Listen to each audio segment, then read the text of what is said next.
ဒီနေ့ကတော့တိုကျို University တွေကိုတွားလဲပါမယ်အတူတူလိုက်ခင်နော်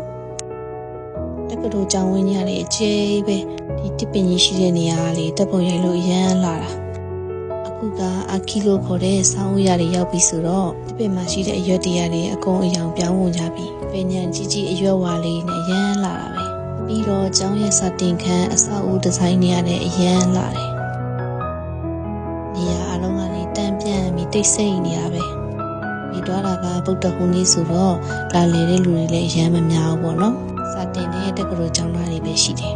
ဒီတိုကျိုတိုင်းကခုကြီးရလေကမ္ဘာအဆင့်နဲ့ဆိုရင်အဆင့်26မှာရှိတယ်ပေါ့နော်